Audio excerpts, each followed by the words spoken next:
Hey guys, welcome back to Project E. Man, what a day. A hot day, a trying day. Couldn't get any bites, couldn't keep the cameras going because it was so hot.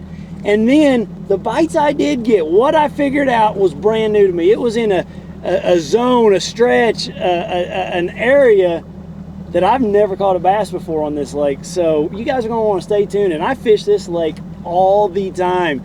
And it was really eye-opening to me how and where I caught these bass today. You guys stay tuned. Project E coming at you.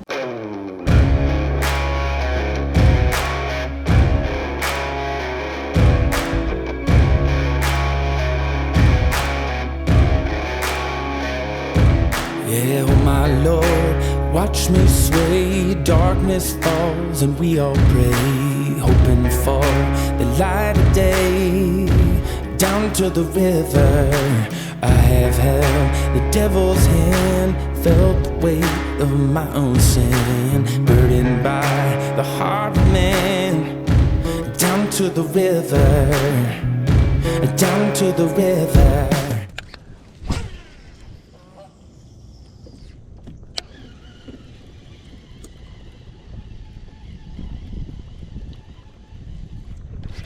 We got one.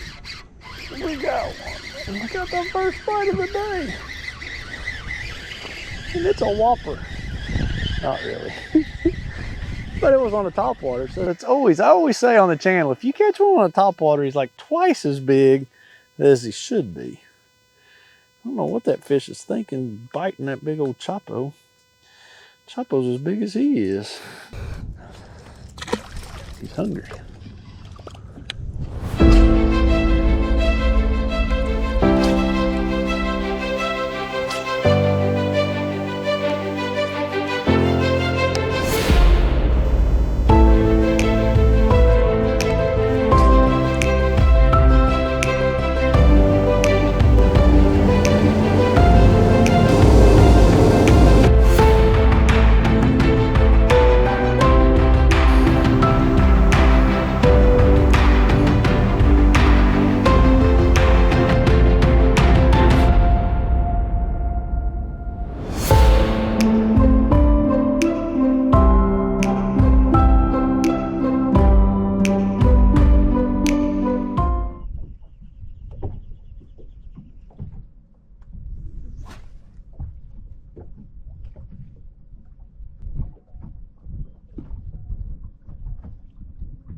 Got me one, finally. Yes, yes, yes. We have tried it all today, and we finally got us a bite on a big old 12-inch worm. Not a giant, but it'll start my day. Awesome, awesome, awesome. Thanks, buddy. Got my day started. Get him go. All right, so, man, I have tried it all. Like, we fished top water this morning. We tried fishing the bridge, fished quite a bit of brush, and that fish was just actually between brush and deep, like deeper than I normally would fish. He was out there like at 25, so just throwing a Berkley 12-inch power worm, not the 10 but the 12. So we'll see if we can get another bite. We got our day going. I'm analyzing that first bite that I had, and I'm actually, throwing deeper. I'm sitting in 22 throwing out deeper, so be sure you pay attention when you get that first bite to analyze it. Bringing this worm uphill may be the ticket today. I don't know yet. And it's just one thing I don't understand about this time of the year. In August, September, why is it so tough? I've caught them dirt shallow. I've done some videos in the past in August and September and caught them really, really shallow when the water's really hot. That fish was deep, 25 feet. I'm seeing lots of fish suspended. For the life of me, I don't have a good answer why things get so tough, this time of the year. Maybe in the back of my mind, a lot of fish feed at night. We're just leaving a full moon. It just went down. I don't know, as fishermen, we're always trying to figure out why, or how you get a bite, but August, September is one of them time frames that I really don't always have an answer for. I have a few things that I can do to try to get bites, but it's not like you get the same amount of bites that you get in June or November, but we're gonna try to go through a few of those things today as we're out here fishing.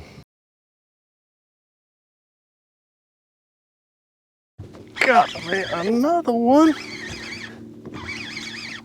coming up. Oh yeah. Man, they're few and far between, but we're getting some bites. Oh, he threw my worm off. You turkey. Turkey. And I hooked him outside the mouth. Look at that. Look how weird that is.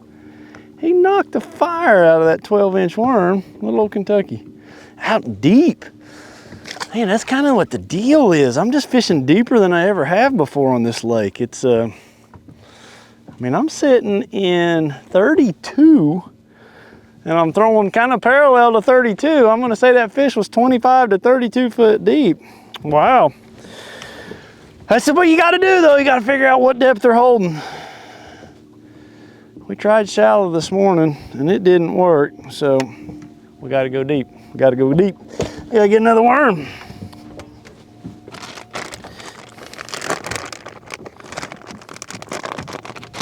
That's a big old meal for that little old bitty spotted bass. I had a bite that cast before. Alrighty. Just a plum apple, 1/2 ounce weight. Alright. See if I can get another one. Oh.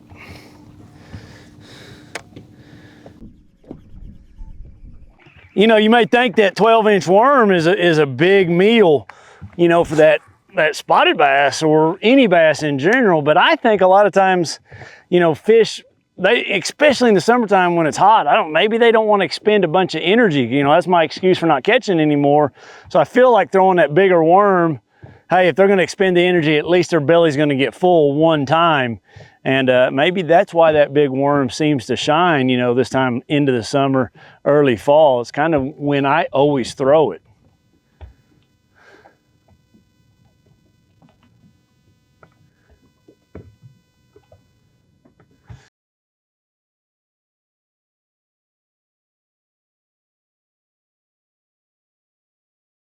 Turned around and threw out in the river channel.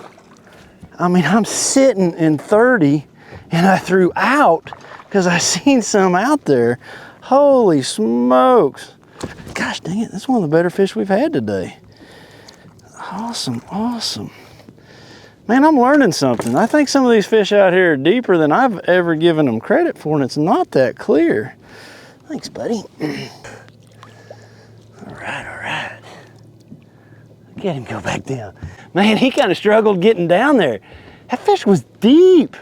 Like I was about to leave and I happened to scan out deep over the, out deep, and I seen like a pile of them. It's like, there's no way those could be bass. I threw that big old worm out there and ta-dunk. Huh, interesting.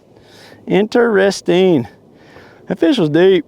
So maybe that's why I don't catch them in this time of the year. I just don't fish deep enough, you know. I think that could be part of it. I think they get scattered and maybe they just get deeper. Like there's some suspended. Interesting. I'm just learning as I go today. You know, one thing that I'd like to talk about a little bit when throwing a plastic worm, let's say the differences between a plastic worm, a big worm, and a football jig. When I'm throwing a plastic worm, my setups are the same, but I'm gonna throw it out there and I lift and I drop, okay? And I'm talking about a Texas rig plastic worm. So when I lift it, I drop it, that worm's, you know, that action, that ribbon tail is going back down.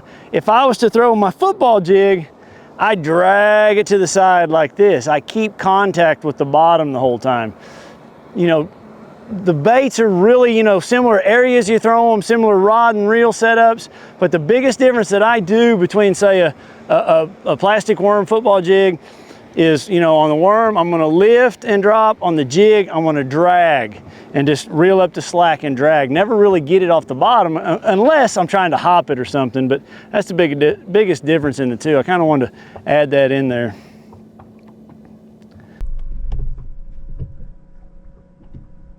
All right, go for it.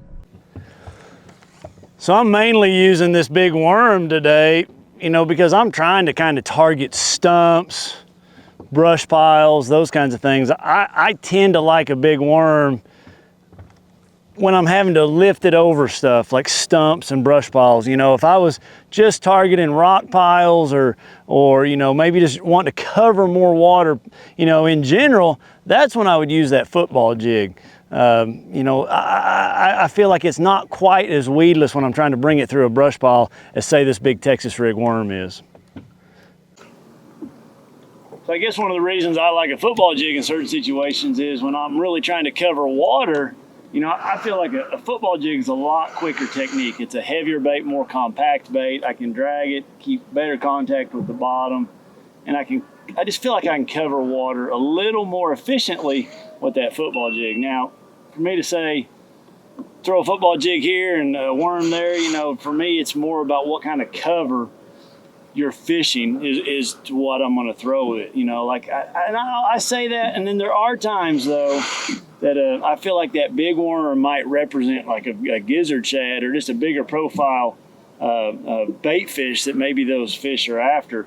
I think a lot of times that's what that, you know, represents, you know, down there 20, 25 feet. I don't think they can tell exactly what it is. They're just feeling the vibrations of it from their lateral lines, and it's a big presence, a big bait, and you know, a big meal that they don't have to expend a lot of energy to get one good sized meal a lot of times with that worm. So yep, that's just a little bit, you know, right here I've got the football jig going. It's pretty much all pea gravel out there. I got a couple stumps, you know, I don't feel like I'm gonna get snagged up with that football jig, and I can throw it a mile and cover some water. We don't have a stitch of wind today, and it's hot. Sweat is dripping. Ooh, I need the wind to blow. I need some current to be generated. I need something to happen.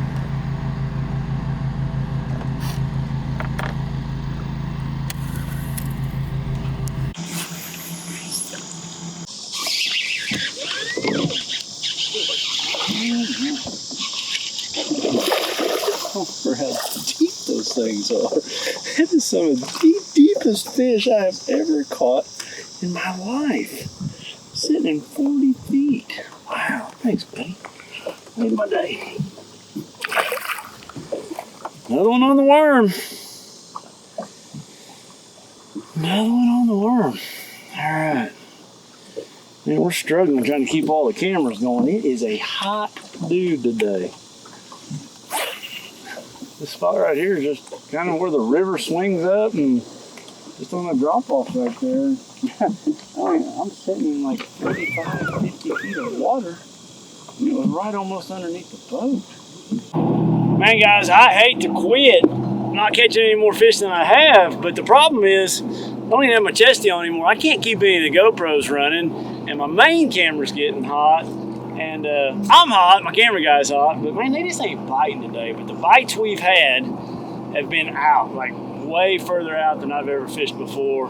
You know, if you can imagine, like, you know, how the river comes down, those big inside gravel bars, way out on the tips of those things. You know, that's kind of where those bites have come today. Had a few other bites we didn't land, but that's August, September type fishing, you know, it's just brutally hot. It's the first time I've ever had all my cameras go down while out here filming. Hope you guys enjoyed the episode, man. We'll be out here again next week doing it all over again. Let me give you my power stop breakdown real quick. I never did really catch anything on the football jig. We had a few bites on it. It's a 7.3 heavy action carbon light rod. I've got 14-pound test, high-speed reel. That's the brand new Berkley football jig, that green pumpkin blue flash with a chigger crawl, green pumpkin 3-inch chigger crawl on the back. The other bait I had was this bait right here, just a 12-inch Berkley Power Worm.